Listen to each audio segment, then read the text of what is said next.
water supplied by a public municipality or a private well for residential or commercial use, Purified Water Services LLC has the solutions to provide you with simply clean water.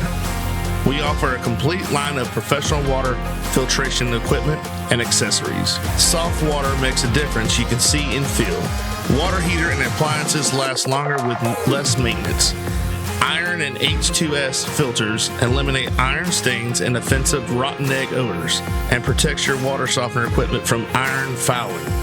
No matter what your problem is, Purified Water Services LLC has a solution. Contact Kenny Williams at 352-446-2709.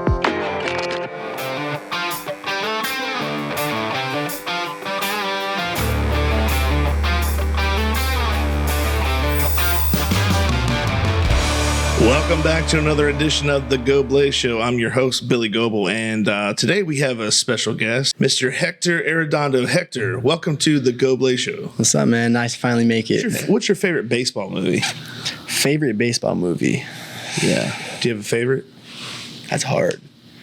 Because I want to say Sandlot. Yeah. That's the OG. Oh, yeah. But, I mean, I've seen Field of Dreams. I've seen, like, all those movies, but... Yeah. I'm going to go with Sandlot, to be honest. Gotcha. It just hit different for me, to be honest. Because, I mean, it was more my time of era, and it was like, that was the biggest thing at the time. I feel like when we were young, it was like Sandlot was like the movie. You know, it's funny, as I saw a picture the other day on Facebook. It said, when Sandlot was portraying, like when it came out, it was portraying 31 years before that. So in the 60s, right? Because it was in the 90s. Really? It was in the 60s. Oh, you're saying like in the movie? Yeah. So like when they played in the Sandlot, that was like the 60s was the era, right? They said that it is now 31 years later after the movie. So it would be like going back to 1994, like 93, 94. That's insane. Yeah. Because it's so much different now. Yeah. Than, isn't that crazy though? Like sometimes I think about it, I'm like, wow, like I feel like saying 2008 was a couple years ago, back in like 2013, but now you're like, we're literally in 2024. Yeah. Another thing that they said was like Back to the Future. You watch Back to the Future? Oh, good movie. So Back to the Future was like 1985 when it came out, and they went back 30 years to 1955. Yeah. 30 years ago was 1994. It's crazy to think about. Yeah, let that sink in. I was like, oh my God, I was in middle school. I was 6th grade. Wow. My God. Yeah, good times. Wow. I did not realize that. But it's funny how just like reading something like that can make you, feel some kind of way. Yeah. You know what I mean? Like that video I was talking about, that guy's like, why does... And he literally, like, I don't know if he's joking or not, but he literally, like, looked like he broke down. I know what you're talking about. I also see comments on the videos are like, every time I see these videos, like, I always shed a tear or something, which is like, it's real though. Like, I mean, I've never like shed a tear over those videos, but like, you feel it though, a certain place in your heart, you're like, wow, that really hit home, like, freak. I think it's because we can't ever go back. I think it's when this was my grandfather passed away in 2008, and I remember asking him, let's say like 2006. I remember I was like, hey, I remember talking to him. I said, hey, Grandpa, this is gonna sound weird, but and I know it was television, but like Leave It to Beaver, those old like 50s, like Dennis the Menace and all those. I was like, was it really like that? And he's like, it really was. And I was like, man, like, because it was, if you go back and watch a 1950s TV show, it's like the premise of the episode's like the beaver gets caught cheating on a test, or like he threw away a piece of paper that was valuable or something like, like something. Now it's like, hey, this guy sold cocaine he to a shot kid whoever. and shot his teacher or something like that. It's like, or did something bad or what. And it's like the comparison's like, what? The innocence that you see is like, wow. And back then that was so taboo. It's like, you did what? They would probably look at us like, what? Like someone had a picture and it showed a conduct or the long form from the 50s, and one was like chewing gum in class and not making the paper basket when they shot it, they missed. Because I had a teacher told me that at the middle school in the band. I wasn't in band, but I was and I did chorus my 8th grade year, and they have the levels, so they can put the instruments. And I'm at the very top, and I'm like Patrick Mahomes, like just throw it. I just throw it up like winging a prayer, brother. Yeah. And mid-flight, he goes, "If that doesn't make it, I'm writing you up." And I'm like, it's like I put 1,000 on black. I'm like. Did you make it? Oh, yeah. And I was like, oh my God, dude. But that was like, yeah. I thought my execution was coming, bro. I was like, right on. Yeah. Oh, yeah. And I'm like, yeah. And when you go back and look at like the things that like you were getting like in trouble for, it's like, dude. Wow. Like compared to now, it's like, wow. Dude, I'll never forget the first time I went to middle school, the first day. You're used to elementary school. It's still like this. Now, some of the classes have changed where, like, even in 2nd and 3rd grade, they change out classes. We never did that. We changed classes starting in, like, 4th or 5th grade to get you used to doing that. So it's not so out of your realm the next year when you go to middle school. I set foot on that campus at South Central Middle, and I remember this kid. They used to have chains, like, on the sidewalks, so kids wouldn't go on the grass. They put chains up. So then they had a lot of kids swinging on the chains, right? Well, what else are they going to do? Yeah. Sitting there. They're kids. Yeah. This kid's sitting there, and this kid comes up to him and goes, I don't remember what he said, but like, I want to make something up, but like, have a nice flight.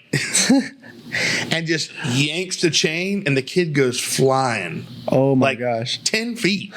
Like, was he leaning on it? Yeah, he was sitting on it. So literally, he was like a catapult, just like slingshot.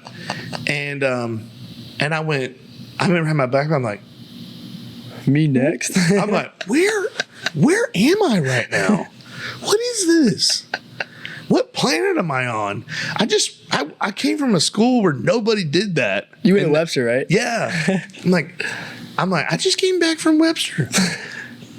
And this is literally a mile away. Yeah, right? It's like another planet you live on. First thing you see is that. You're like, what?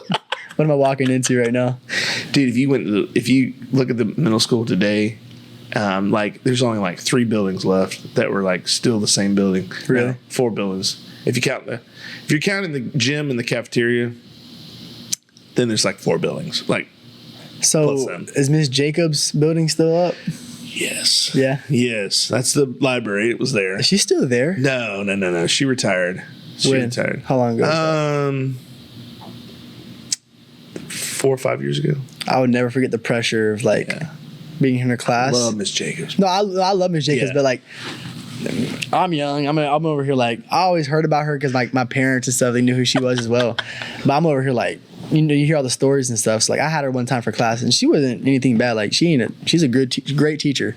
She makes sure you're in check. That's for sure. Oh yeah.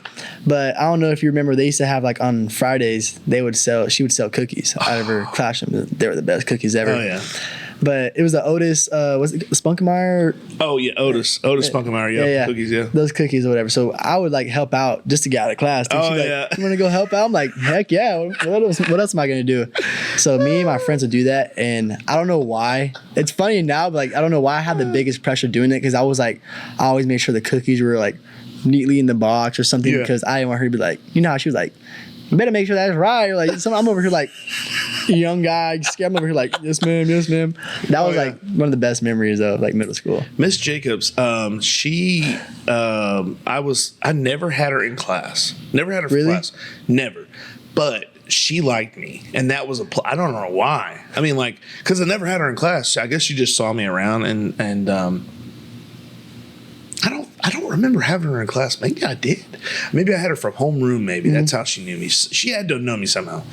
Anyways, but she'd make those fruit cups, bro. Fruit cups, the frozen cups. I didn't get to have those, man. Oh, dude, bro. All right. It's like maybe I didn't. It's like pure sugar. It's like a little one of those little plastic, the clear well, I cups. used to have people come around like our house. They'll come out Miss there. McGorry used to come to my house. Wait, the Center Hill? Yeah. Yeah. She probably still does it. She lives in Webster, but she would come to my house and honk the horn. Yeah. And I'm like, Miss McGorry's here. I go out and buy like 4 or 5 fruit cups. I put them in the freezer. The best. Dude, they were so good. You know what? I don't want to know what's in them because I don't want to know how much sugar's in them. Yeah. That's what I mean. Yeah. But they were so good. But Miss Jacobs, she took a liking to me, and she took me under her wing, and Really? I was like I could do no wrong. Like I could literally flip a desk over. She'd be like, "Who was that?" It wasn't my Billy. Yeah. Promotional consideration paid for by the following: Webster Ace Hardware and Farm Supply are generous sponsors for today's podcast. They have been a family-owned business for 27 years. This helpful hardware store sells items such as archery, Ariat clothing and boots, Wrangler jeans, case knives, Hammond's candies, and live fishing gear. They also have a full selection of hardware, RV supply, propane, Ben Moore, Royal & Clark, and Kingston paints. You need a barn or fencing job done? Custom barn kits and roofing metal are provided at your local Ace Hardware store. What about a new grill for the yard? Traeger, Big Green Egg, Weber, and Blackstone are found here, along with all the accessories to go with them. Stock up your workshop with DeWalt, Milwaukee, or Craftsman tools. They got you covered. Remember to go to ace.com to shop their entire line to have items shipped directly to the store. And Miss Ash, did you have Miss Ash? She was Miss Law when I was there. See, she was there when Cinto was there. I think Cinto had her, but I never had her. Though. Okay, gotcha. She was the other black lady, right? Yeah, she left. She was my 6th grade ELA teacher. Okay, she left right before I went to middle school. Okay, yeah, she did retire. She was a good teacher as well. She would do the same thing, and she always had this cup of coffee, and it was like hazelnut. She drank the same coffee every day. But I'm like, Miss, do you ever drink anything other than coffee? She goes, not at this school, not here. I'm like, yeah. I didn't know what she meant by that, but she's like, yeah, now I know, because you need that coffee. Yeah, right. How was you getting over a hangover? No. Yeah, well, but no, some of these people that helped us grow and molded us into people who we are now. Yeah. We had some really, really cool characters. I like Webster, man. Yeah. I'm pretty sure Mr. Larry was there whenever you were there. Was he there? No, Mr. Larry was not there. We had several people there. Mr. Dobson was there. He was the head plant manager. He was plant manager there. It must have been. Oh, I guess things do change. I didn't realize difference. But. Well, it just depends on how long they've been there. You get that overturn. We've had people come. They might be there a year and they leave. Really? Something Something better comes along. And it's just a stepping stone sometimes. Was Miss Cook there? Oh, Miss Cook, Miss Oralee Cook. I love that. Oh, I love her, man. Yeah, love her. Miss Cook's awesome. I remember she was my mom's mom's aide in pre-K. Yeah, she was. And then she went to the AC back, Yeah, because when I was in timeout room. When I was in pre, I never had Miss Gob or your mom, but I had Miss Parker and Miss Ward right next to each other. Yeah. But Diego, he had Miss Goble and Miss Cook, so we all know each other pretty good. And even now that I saw her, was it 2 years ago at Isaiah Cullum's wedding, and she was there and she loves us to this day. We've always I love her. Really good person. Miss Cook was I just saw her. What did I see her at? I saw her. I saw her at a funeral. I saw her. She came by and she looks good though. Yeah, she does. It's like she. She looks like the same as I know. She puts her vibes on. She's like, all right, guys, hit the track. Let's go. Because she used to be the PE. When I was there, she was the PE aide. Wow. My dad was a PE coach. Your dad was a PE coach? So was Miss McGorry. Miss McGorry was a PE aide. Miss McGorry? Miss McGorry. Mr.? Mrs. Miss McGorry. Was she had a husband, right? He had died of the heart problem? Or that's the other guy? Or Mr. We had one of our PE teachers died in elementary school. Oh, that was Mr. LaCroix. Mr. LaCroix. Okay, yes. I got that confused. Right. Yes. Miss McGorry would. Okay, so this is another time, but when I was a kid, you're like, man, my tooth is hurting. She'd be like, come over here and I'll take it out for you. Oh my God. So she would like just. Oh no, she'd have a pair of pliers. Yank them. I don't know how much I can say about it. Anyways, dude, they didn't care. I mean, I'm not saying her. They like kids back in the day. People didn't really have all these safety things. Yeah, no. For kids, I remember at PE we had. I think they were bolted together, but semi tires. You know how big a semi tire is, right? They had like 4 or 5 of them in a row. And they would just leave it out there, and we would crawl them and roll them. So somebody would get in there, we'd roll it. They'd be like, ah. And they get out, and they're like, ah. Yeah. And you're like, well, that was fun. Let's do it again. Do it again. Yeah, you know? keep doing it. But I'm like, they wouldn't do that now. Kids would get run over by the tires. Like Indiana Jones and the Big Rock. Yeah, right. Like, ah. Like, lay your head sideways so you don't get a concussion. Yeah. I did that one time, and that was probably when I was younger, though. Yeah, you learn to get fast. I mean, be fast. Well, there'd be sometimes there'd be like like on my cousin's house, they had a big old oak tree, and they had a rope with a tire on it, and we would like get in the tire too. Like, it was like a big tire. We would like get in there and like swing each other, like. Oh yeah. And like, you know, like you're gonna roll, but instead you're like in there like that. Oh man, that's so fun. Well, sometimes the semi tires would have water in them because after a big rain, and you get up, you'd be soaked wet. And they're like, go there and stand on the wall. And the water stinks. It's not like just regular water. There's some kind of like animal living in there. Yeah, I know. Some aquatic animal. They got frogs. They come out with tadpoles in their hand. Like, what is this? Throw them back. Those are glass pets. So when you were at Webster, did y'all had the track still, right? Oh yeah. What was your play area though? Because we also had like that was also a play area, but we also remember the other part. Yes. The pavilion. Yes. And behind there's like the kickball field. Yes. I don't know if did y'all play kickball back there as well? We did, but see where so you know, I don't know if they still have. You remember the volleyball court in the track? Like in the middle of the track, they're over now. It's probably the soccer field. They have the soccer field. It's on the south end of the where the track is. Inside the track, there was a volleyball court. It was all sand. Is it where the basketball court was? It's just south of that. Okay. So they were there when I was like in 4th or 5th grade, and we used to have student versus teacher like games, and we would only do it on field day. Uh-huh. Did you partake in field day? Yeah, what was it? Yeah, field day. I'm over here like, what's it called again? You just said it. But field day, and I've said this before, field day back when I was a kid was like the Olympics. Yeah. Back when I was in... Okay, I was going to say, because now it's like, I don't even think they even do all that. I mean, they might do some stuff. It's more card like, games or something. Yeah, like it's like more in-house. Like, all right, we're going to have...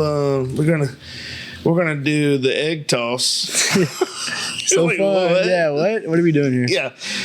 My favorite. I've said this before. What my favorite was the shoe brigade, which was like you put everybody's shoes in a pile and you had to find them. See, we never did that one. Did y'all actually do that? Oh yeah. Really? Oh yeah. Well, I could smell mine, so I know where. I'm kidding. No, you're like, oh, there's mine. Yep. But you done time. And separate them, and they put them in a big pile. And I'm talking about a big pile. It was massive.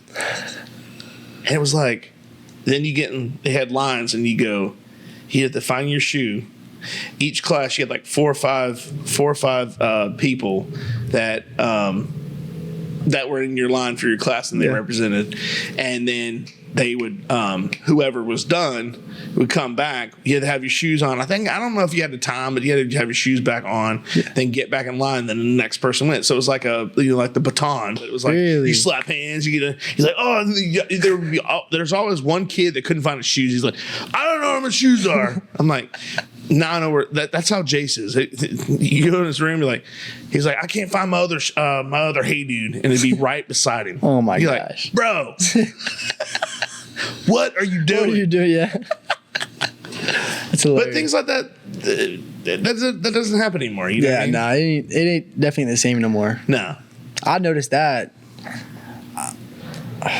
I say when I started noticing that change, like with the culture and like all that stuff, like school wise, like how it rules and all that, I started probably middle school. Is probably when I started to notice that. Like middle school, like 7th and 8th grade is probably whenever I started like, wow, like things are really changing around here. Like, not like how I obviously wanted it to be, but like, because you know when you're young, like everything was, well, back then, like everything was, there wasn't all these rules and there wasn't all these freaking softies and stuff like that. I'm like, wow, man, it's just getting softer. Bro, we didn't have fences at school. We didn't either. When I was you didn't either? No. People would walk the on high campus. School one. Yeah. Even the now I'm like, whoa, it's like almost like a prison. Because like there's not only is there just a fence, but there's like a gate with that fence. I'm like, wow. Yeah. That's insane. Yeah, they didn't have the fences. People could come up there at night, play basketball. We would come on Sunday afternoons and play football in the track area. We'd go to Webster Elementary, and we would all meet at Webster. We'd play football there, and that was we just hung out for. I mean, we didn't vandalize anything. You can't do that now. You can't even get to the field now. Because it's all locked down. But that's what I'm saying. Like it takes. I'll never forget. I think I've said this before, but I tend to repeat myself quite a bit. But scenarios, and it always ties in with different things. Kona Ice. Kona Ice is a shaved ice truck that brings a one-of-a-kind tropical experience to you. Guests can flavor their own Kona Ice on our signature flavor wave, dance to our island music tunes, and enjoy a nutritious and delicious treat. Contact Jeremy and Marissa at 352-403-0515. Don't forget to follow them on Facebook, Instagram, and TikTok. But I remember a kid in my school, he broke into, do you remember the packing house that was in Webster? Yeah. Which is now the one in Center Hill? No, in Webster. The one that's now the farm supply. That used to be a packing house. Like a packing shed. And this kid that I knew, I don't even remember his name, but he broke in to the packing house. Breaking and entering. He's like 9 or 10 years old, right? Wow.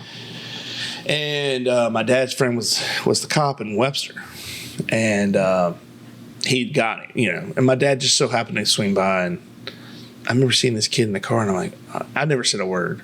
I was like, oh my God, like I can't imagine like my dad having to pick me up or the police officer taking me to my house and going, look, we found your kid. He was in the packing shed. Like he broke in. Oof.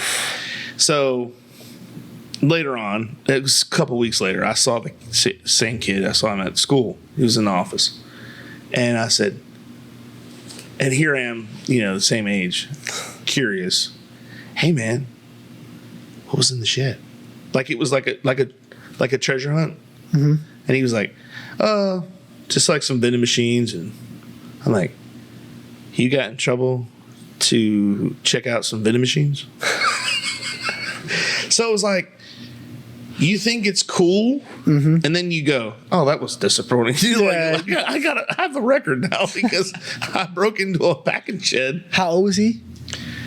He said 9 and 10 years old. 9 or 10. Yeah, we were in elementary school. Yeah, so I think I was in third or fourth grade. I remember. Yeah, but he did all that for nothing. For a vending machine? Yeah, he said, "Oh, there's some vending machines." And I'm like, "Oh my God!" I was like, "You didn't break anything, did you?" And he's like, "No, all I did was walk in there and I just looked around."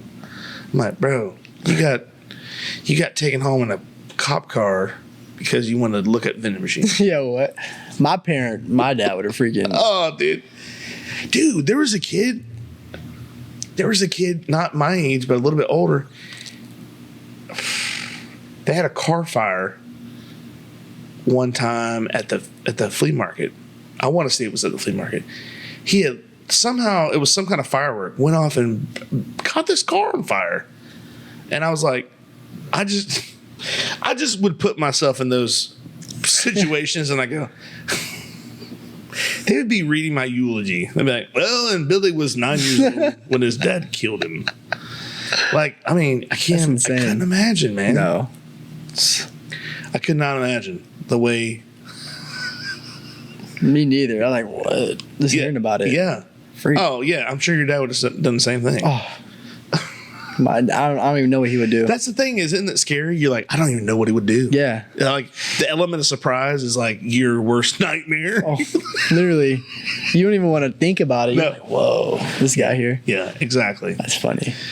So When you went to high school, who were like the guys, like in the sports wise, like who were like the guys, like the dudes, like that you went to school with around your era? So when I first got there, one was the seniors were like Mikey Foote, Danny Wood, Glenn Williams. Glenn Williams was bigger than life. He was. I mean, I'm like a little freshman.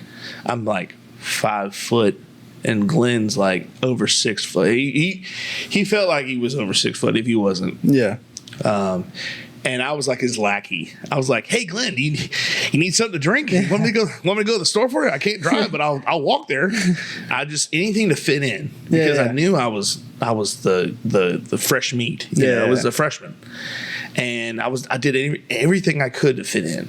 I had friends, but it's just like I was always told that you found the biggest, baddest dude in the place, and you made friends with him. Yeah.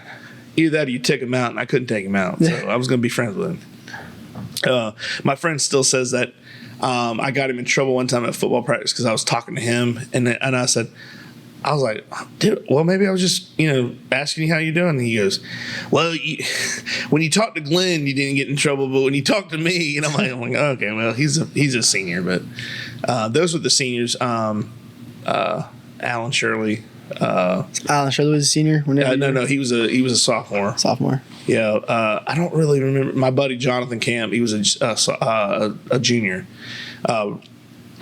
Let's see, Rob Sargent was a good athlete. Russ Henderson.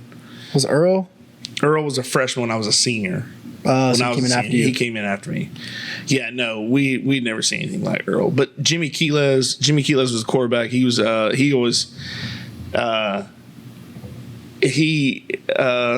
remember one time we had a bet on a Cowboys-Packers game.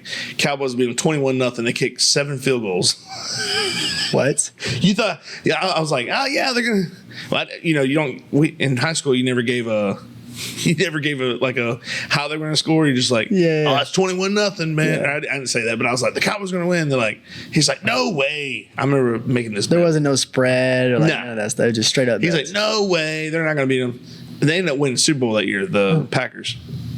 He said, there's no way. No, I think I made a bet with him. I don't think I ever got anything out of it. Anyways. But I grew up with Matt Ellis and Clinton Crosley, Corey Moore, Brandon Bethel. Were they in your... They all play football, yep. In your class? Yep, they're in my class. What class were you? 2000. 2000? Yep. So, was Boone... James Boone. He was a freshman whenever you were... No, James Boone was in my grade. Oh, he was in your grade? Yeah, great baseball player. Oh, man, I know. My God, dude. And it makes sense, though. It all makes sense. Like, seeing how Mally and Bubba are, like, man, like, wow, they've got talent for it. And like, they've had to learn it from somebody. Mm-hmm. Same way we learned it from our dad. Like, and I know he had a stick. I heard he used to hit really good. I saw James. I saw James hit a ball dead center, and it was just like a moonshot. And I was like, those type of people you just admire. Yeah. When you watch them hit, you just stare. You're just like, wow. Like the Sandlot when they're looking at the fireworks. You're like, just watching it happen. Yeah. Just glad you were there to see it. He's a big, strong dude, so I'm pretty sure that ball just flew off the bat. The sweet spot. I'm sure it hit that sweet spot because it screamed out. Oh my God! Another athlete that I talk about all the time is Terrence Jackson. Tater. Tater. They call him Tater. Tater hit a ball when we were kids. Center Hill baseball field. Hit a ball over City Hall and it hit that belt. It either one hop or hit because we couldn't see it, but it landed. It ended up by that little bell tower by that. What is that church? I know exactly. Yeah, right across the street. Really? In that church. Yeah. That's Presbyterian church or something like that. Yeah, no, I know you're talking about. Wow, that's a freaking moonshot. Yeah, and he was 9 or 10 years old. 9. Ryan Shirley said he was on second base. He just watch it. Catfish Johnny's Restaurant, serving the Lake Pennsauken and surrounding areas since 1990. For the last 33 years, we have strived to serve great food at great prices and a friendly, casual atmosphere. If seafood isn't your thing, our burgers or wings are the best around. We have daily specials too. Check us out on Facebook or Instagram for more information. I miss having BP on those. Like, I never played there because I mean it was obviously like ran down. I think they're trying to they come back. They're renewing it, right? Mm-hmm. Is your cousin involved with that? No, Mike Cook. He's a Cook. I'm thinking. He's a friend of my brother's. He grew up. He's like a little brother. Y'all grew up though, right? Yes. He's a Center Hill boy. He's a Center Hillian. Yeah. He posted that video, bro, and I was like, man, I got emotional. I was like, man, because again, just like that video where that guy goes, man, I don't know who's posting these, and he just, dude. I watched that field and it brought back so many memories, man. I know, because I even remember when it was like decent, that was literally my backyard almost. I lived right there. So we'd always go there and hit. So I'm like seeing it throughout the years, like how bad it like turned out, obviously, because it was like abandoned and like cop cars are parked there and stuff. But seeing it now, I'm like, wow, that's insane that they're doing that to that field. I think it's great because no matter how bad a field gets out of play, like, as no pun intended, but where it gets really rough and like I said, you're parking cars on it, you can always bring that thing back. Yeah. As long as you've got the area, you can bring it back to its original. You just need people who are willing to go and do it with you. That's another thing my dad brought up one time. He said, we had those fields in Webster looking really good because people can. And again, and I'm not trying to make anybody mad, but there is a difference between now and then. When I say people cared, because people would literally take off work to come up and resod or mow or rake that clay. And I understand people are too busy now. They've got to work 2 or 3 jobs just to make ends meet. I get it. But back then, again, you're thinking, what was that difference? What made it different from now that, people just had more time, I guess. I don't know. It just seems like and the world changes too, though. So like with everything now is, everything's so different now. I don't understand it. Well, I think a lot of it has to do with, how people were raised. Mm-hmm. A lot of our parents are kids from the Depression. Parents. Mm-hmm. So they grew up having nothing. My granddad is an example. He, if I could, I swear I wish I could have wrote down half the things that I try to keep them logged here. But some of the things that happened to my grandparents growing up. My granddad was, I don't know how old he was, but my great grandparents just left him at the house because they sold. So they sold. Well, so here's the thing: they sold their house, or they were trying to sell their house, so they had to move back to another. They were going from point A to point B, but they weren't ready to take. They couldn't take everybody, so they left my granddad and my great uncle Ralph. And now Ralph's about 16 years old at the time. He can drive. And Ralph, according to what my grandfather said, and it's all, based on what he wanted to tell me. You know what I mean? Like he said, she said. Yeah. Or he wanted to maybe sugarcoat a little bit. But he said that Ralph left him in this house. Now, there's no power. There's no food. Nothing. Because you're having a 16-year-old taken care of. And again, I know he was younger than 16. So you're taking care of a kid. And Ralph ends up not running away like for good, but for a few days with the sheriff's daughter. Oh Lord. So I have so my grandfather has this, and the only reason why I know this is he had a shotgun. It's an 1895 Marlin shotgun. And I asked him about this gun. I said, so how come you don't ever use that gun? He said, there was only one other time I used that gun. And I said, what is that? And he told me the story. And he said, Ralph had left him there. And it's dark. All of a sudden, there's a knock. You gotta, and I picture this because I don't know what their house looked like, but this is what I picture. I picture this house in the middle of nowhere. All of a sudden, these lights come up in the driveway. You don't know who it is. Yeah. There's a knock at the door, and they don't sound nice. And who it was the sheriff looking for his daughter, and he kind of knew that Ralph was with her. So he was asking. Yeah. My granddad's on the other side of that door with that shotgun. Because he doesn't know who it is. Yeah. Back then, they didn't know. They don't, I mean, they don't call ahead. They didn't have security. They have a Ring camera. Yeah, right? Imagine. So he's on the other side, and my granddad told me, he said, we're looking for Ralph. And he opened the door. He said, well, I'm looking for him too. So took him to the station and fed him and stuff. And then here comes Ralph. Oh, my His God. daughter, like, I don't know when, but came back, and he was like, just was like, hey, guys. Jeez. So, wait. So, did they ever, your grandpa and your great uncle, right? Yeah. Did they ever end up? They ended up going back, but it was like. No, I'm saying, did they ever end up meeting up with parents? Yeah. Oh, okay. That's a whole other situation. Yeah. But you know what I'm saying? Like, it was just, you're thinking, why would somebody do that? Yeah. But in their mind, they either didn't have a choice or they didn't think it was that big of a deal. Yeah. You know what I mean? And there's still so many different situations like that still happens today where a family, a mom leaves her kid in the car. Well, I had to run in and get cigarettes. You know, like that's crazy to me. You know what I mean? Yeah, I'm not. It is what it is, but there are things you do and things you don't. I mean, they're gonna haul you off to jail if you leave a poodle in the car. I mean, they're gonna be like, that dog didn't have any. And I cracked the windows, you know, or the air's still on. He's good. He's got snacks, you know, like whatever. But I mean, people do that to their kids, and it's crazy. I don't understand that at all. Like, I don't know how you can just forget something that valuable, or wouldn't you say something, a person that's like literally part of your life. I don't know how you can just like leave him in the car after you like park or something. Like, that's crazy to me. That's happened several times. There's been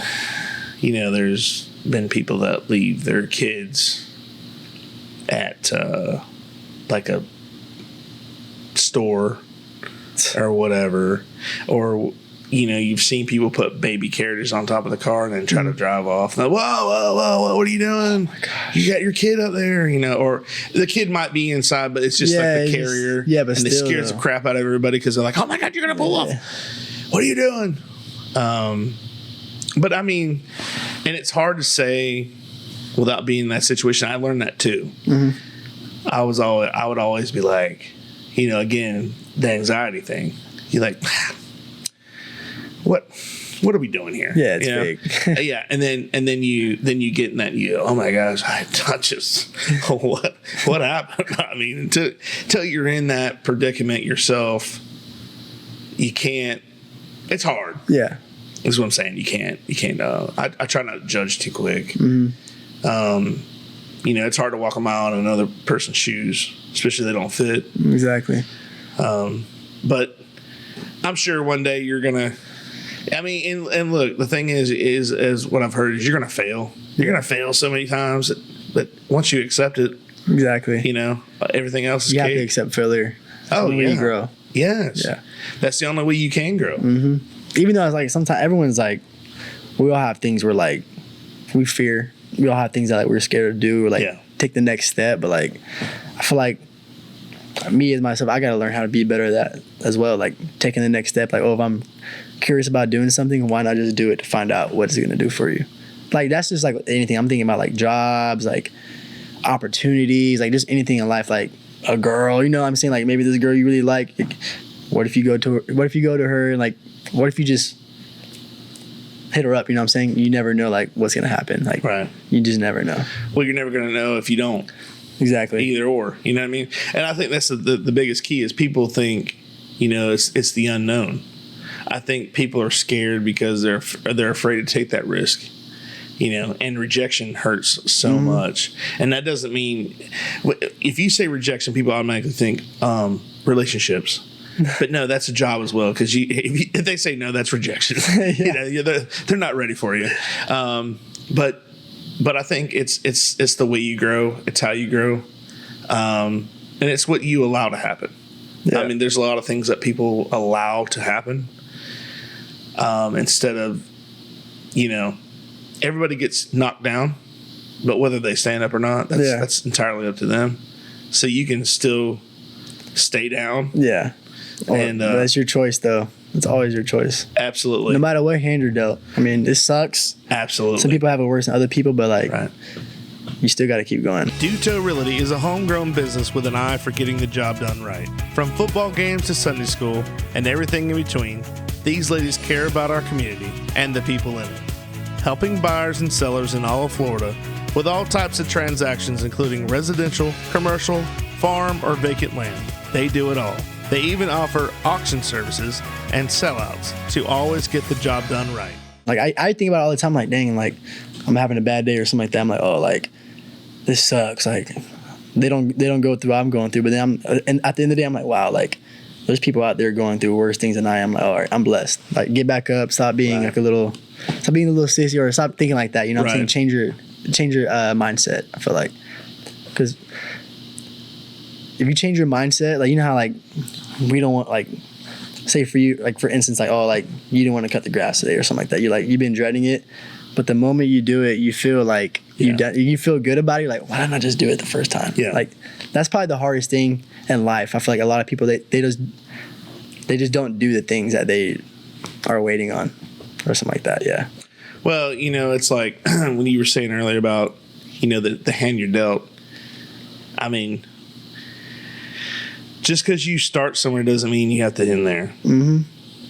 Have you ever been on a sidewalk and you see a flower grow through the sidewalk? Yeah. It's not supposed to be there. Yeah, not at all. But it's still thriving. Exactly. You know what I'm saying? So it depends on what you make of the situation. I mean, you can be put, I've seen it. They talk about, like, planting yourself somewhere where you have a thick root base or something like that. But sometimes being in a shallow root base, like a let's say a desert, mm-hmm. There's not much to grab onto because it's so dry.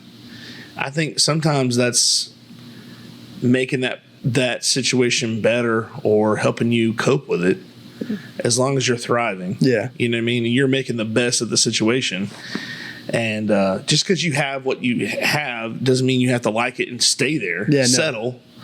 That's one thing. If I could give you any kind of self. No, that's my biggest fear in life is literally like doing something that I don't like. I'd rather not be here than keep doing the same thing and feel like a robot. Like, oh, I got to get up and do this. Like my goal is to love what I do. Right. It's like I'm not to that point yet. I mean, I love myself. I love things that I do. I'm saying, like, every day, as like a job, like that's where I want to become. That's my goal in life. I want to become something where I'm like, okay, I did this every day and I love it. I don't ever dread it. Like if I had to do it on a weekend, I'd do it all week. You know what I'm saying? Just because it don't feel like a job or something. Like that's the goal. I feel like you got to be happy. Yeah. In life, you got to be happy, because if you're not happy, then you're not. It don't mean anything. I feel like once you realize you can, your thoughts and like your mindset and like all that is that what makes you happy. I feel like, and you escape like that. Right. That little, how would you say it? I don't even know what word to put. Like that environment or like that state that you're in. I feel like you grow way more. Yeah. You grow way, way more once you change it. Well, and it's like that video where the guy says, you do this every day? And he said, yeah. He goes, why? He said, because I love it. I love that video, man. Because, like you said, you have to love something. Like I said earlier, if you don't like something, there's no investment. There's no interest. And that's also like goes back to like being happy and stuff. Like, a lot of people hate their jobs. There's probably, if we're being realistic, more people hate their jobs than they love their jobs. Yeah. Because it's like more of like a chore. Like you have to do it. You got to pay bills. I mean, it's part of growing up. But like, how am I going to say this? I don't even got me stuck right here. I'm gonna have to cut this one out. I'll cut the little. Well, let me tell you, if you do something that you like every day, then it's not a job. But if you have a job and you do the same thing every day, and you're not happy with it, either learn how to make that job better, or find something different. Yeah. I mean, you always have options. I think the biggest thing is when people, when they feel like it's time to give up. Mm-hmm. They have no other options. That's the scariest thing I've ever seen somebody have to do. Yeah. When somebody has no other choice, they have their back against the wall. They have no choice but to do the thing they hate most. Yeah. To me, if you're going through the motions, it'd be no different from playing a sport you hate. Yeah. Going to a job every day that you hate.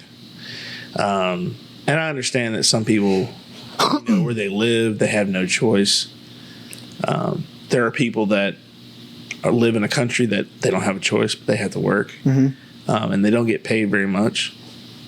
I get all that. Look, I've been on every single side of the spectrum that you can find. You don't make enough money. You make a lot of money. You don't make money. It goes back and forth, and it's like ebbs and flow.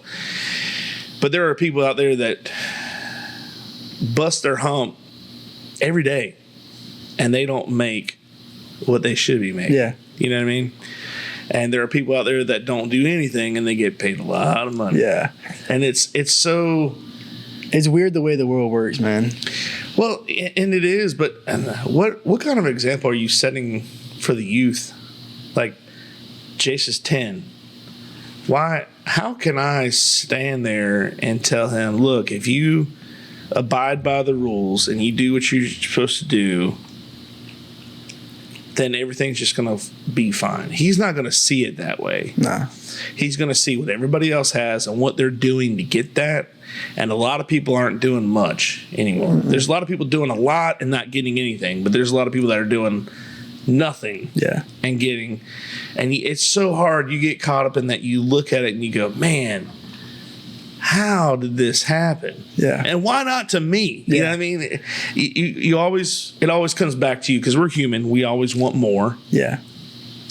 I don't know, man. I know exactly what you're saying. Like sometimes like people get like, say like me sometimes, like I look at other guys at my age. I'm like, oh, like I wish my life was like theirs. Like, why can't I be like them? But at the same time, I feel like we all have free will.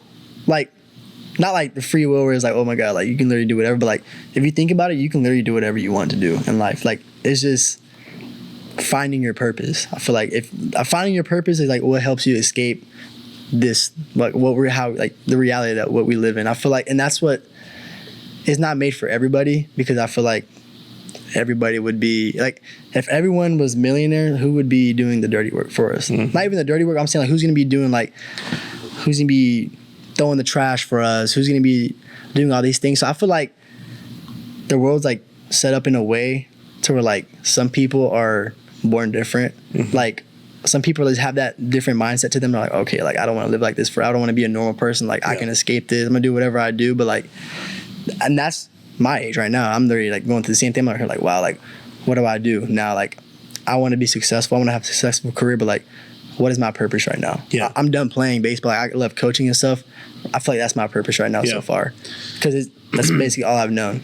I wasn't good at school. I mean, I was okay at school, like, but I really took it for advantage because I thought I was like good enough in baseball. But like, as you get older, you're like, man, I wish I would go back. Like, I wish I would have paid attention in class. I would get A's and B's because I had to learn the hard way in college. But like in college, I 3.5 student my last year, so I picked it up. I was like, man, I wish I would have did this in high school. I would have been a way different story, for sure. Pat's Taps at Catfish Johnny's. Pat's Taps is Lake Penosofsky's newest tap room, offering 14 rotating craft beers on tap. We also offer bottled domestic beers, seltzers, ciders, and wine, as well as a variety of appetizers and pub. Our family-friendly tap room is a great place to come hang out and enjoy some one-of-a-kind craft beer. You can find us on Facebook, Instagram, or the Untapped app.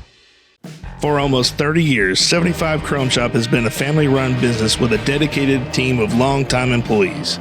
We stay ahead of the curve in the ever-changing trucking industry, providing top-notch customer service and product knowledge. Whether you're looking for the latest chrome accessories or hard-to-find parts, we've got you covered.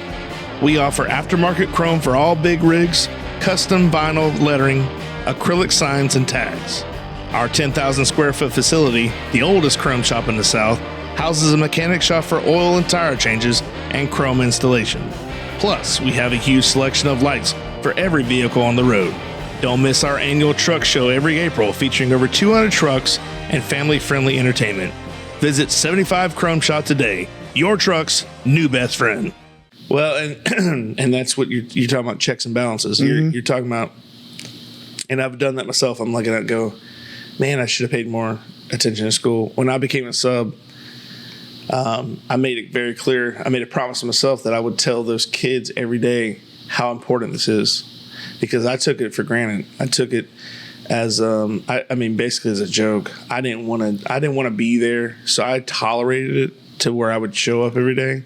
Yeah. But anymore, you can't go through public school like I did. No. And not do anything. I mean, I when I say nothing, no, I was the same way. I did stuff. I did what I had to do to get by. Yeah. But was I a great student? No. I hated school.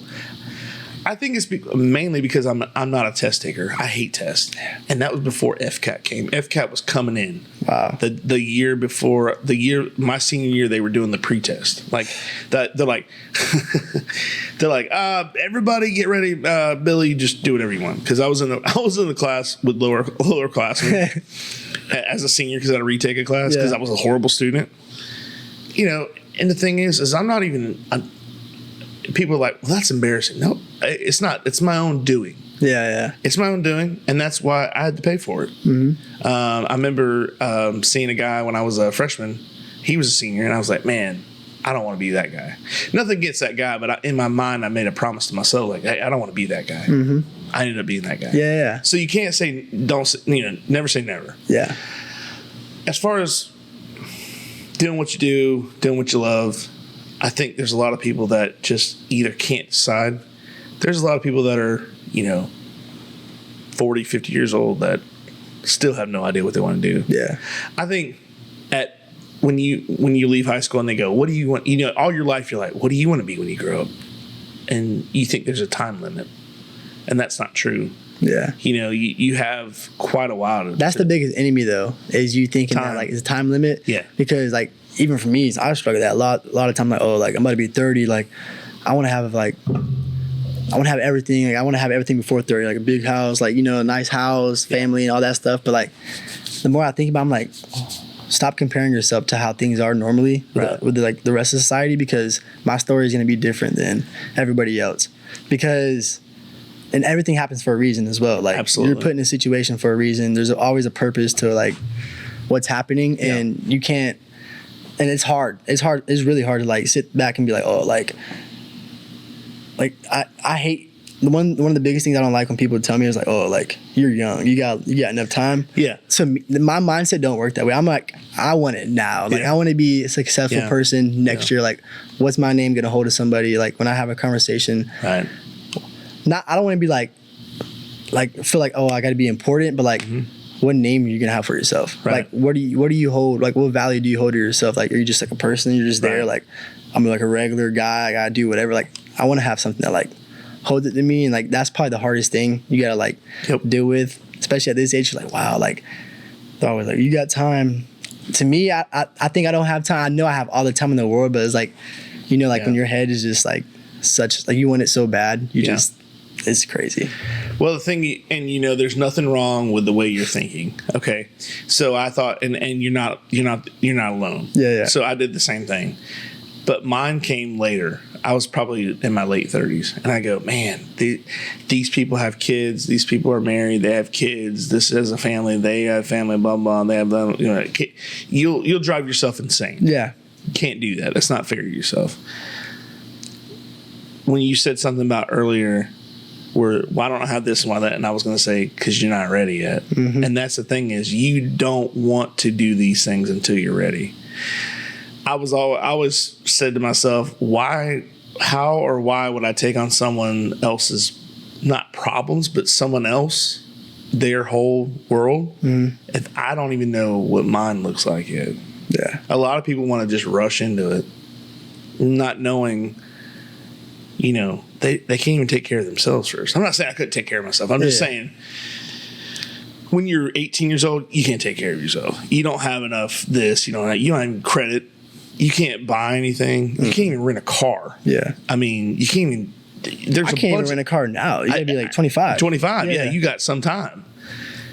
But then on the other side, it's like a left and right side of the road, and you go, oh, I've got plenty of time. Then you go, no, we're not promised tomorrow. So you kind of have to be in that happy medium, that middle road, and it's so hard. It's like driving a car from the back seat. Yeah. That you barely can touch the wheel and the pedals. You're like, gotta keep it on the road. Yeah. But I don't know I'm not saying, you know, it's just metaphorically, you're worrying about nothing. And that's the thing is, if you worry about a lot of things, and there are several people I know that like worry about this, worry about that, and I'm like, and I always tell them, like, I've always heard worrying is about the same as trying to do like a mathematical equation by chewing bubble gum. It doesn't work. You're not going to be able to do it. It's not worth your time. A lot of people, and take all that time you spent worrying about nothing. How many times have you worried about something and it ended up being nothing?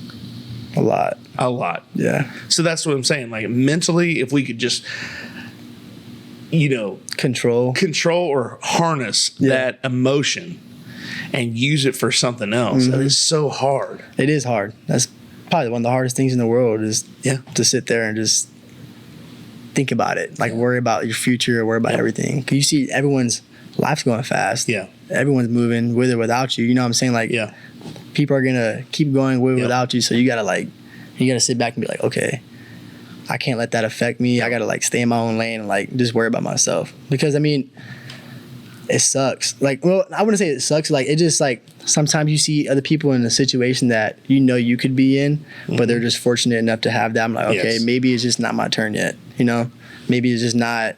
God don't got it in store for me right now. You know what I'm saying? He's not showing me right now because maybe I haven't built myself to the best ability to where he's like, okay, you deserve this now. Like, you genuinely deserve this life. I'm going to give it to you because you show me you're grown and like you're mature enough to like have those things. Right. Not just wanting it because it looks good on the other side of the view. Right. You know what I'm saying?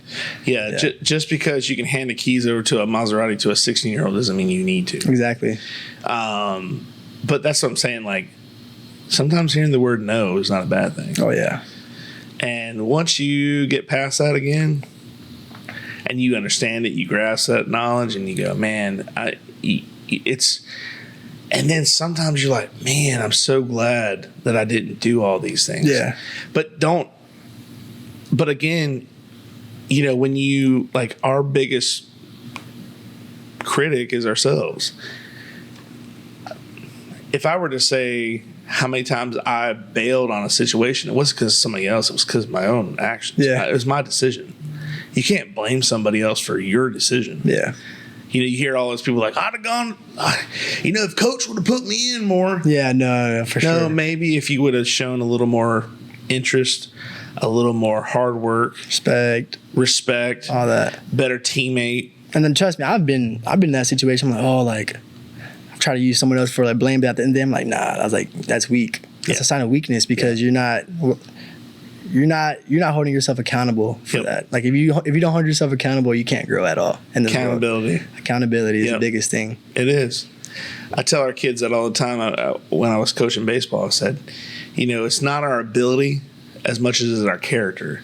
Yeah. Because inside, you know, we have all the ability in the world. Mm-hmm. If you have no character, you don't know how to deal with it.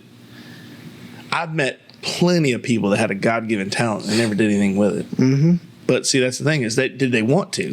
Yeah. If they didn't want to, then how bad do you want it? Yeah, really, absolutely. And you know, I always tell our kids, you know, we always talk to the kids after practice or after a football game or whatever, and I try to sometimes I'll throw in some stuff, and like I said, it's over their head. Yeah. But to start off with, so like I'll say, I'm trying to make the point of how bad do you want to win, or how the will to win, and I'll say, in the words of the immortal Tupac, how do you want it? Nobody gets it. But anyways, that's besides the point. The coaches laugh, but I'm like, because y'all don't understand. But that's a fair question. Yeah. Like, how do you want? Do you want to succeed? Do you want to win? Yeah. It's entirely up to you. If you don't get the motor started, you'll never know the outcome. Exactly. So you gotta be invested in it too. Like whatever you want, you actually got to be 100% invested in it. No doubt. Yeah. You can't be halfway. There's an old song by the Oak Ridge Boys that says, "Trying to love two women is like a ball and chain," right? Well, one lyric says, "A man can't stock two shelves." That's it. That, you know how true that is. You can't do two things at once. Yeah. That's why you got to commit to one. Exactly. That's the entire point of the whole song. But I never forget that lyric, because I'm like, man, so true. You can't unless you know. You try to do something in two places at once. You can't do it. Your focus got to be on something. Absolutely. And the more focused you are, the better you'll be. Exactly. Right. And the less focused you are on something, the worse it's going to be. Absolutely. It's give and take. Yeah. Well, Hector, man, I appreciate you coming on today. Gosh, I've enjoyed our time. Yes, sir. I know. Me too. A lot of people go, well, you didn't really talk about, I talk about sports, but I like to talk about whatever we talk about. Everything. And nothing will ever be structured. I can have a plan, just like we've been talking about.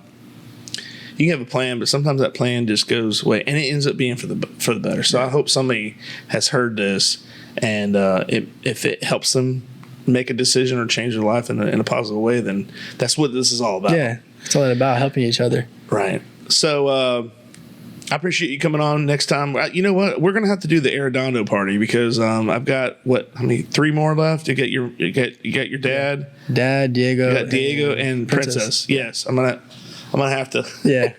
Get a little party out here. That'd be pretty cool, though. Yeah, I'm going to have to. I got 4 mics. I'm going to have to make it work. 4 mics? Yeah, we'll have to split up. We'll have 2, but like, you just come in leaning. You're like, all right. I'll let Princess know, though, because she just went back to college yesterday, but I'll let her know. She's down for break or something. She'll definitely be down. She's doing pretty well in her thing there. So. She did She did pretty good this year. They won. Obviously, she won a national championship. Yeah. Got first team All-American. Proud brother. Oh yeah. Yeah. Proud dad too, because your dad's probably gosh. Well, it's like I said, great family. Keep up the good name, because if you say Arredondo, I've never heard anything bad about the Arredondo name, and that's what it's all about, brother. Yes, sir. So I appreciate you coming on today. Yes, sir. Thank you. I appreciate you as well. Yeah, we'll have to come. You have to come back on. Oh yeah, and we'll talk more sports. Yeah. We'll talk more about baseball stuff. Yeah. We'll get more into baseball next time. I'm just well, guys, that was Mr. Hector Arredondo joining us today, and I appreciate all our viewers. Thank you for all our supporters out there, all the sponsors. Thank you for your help. Without you guys, this is not possible. So thank you again, and guys, it's about that time. We'll see you down the road. See you next time.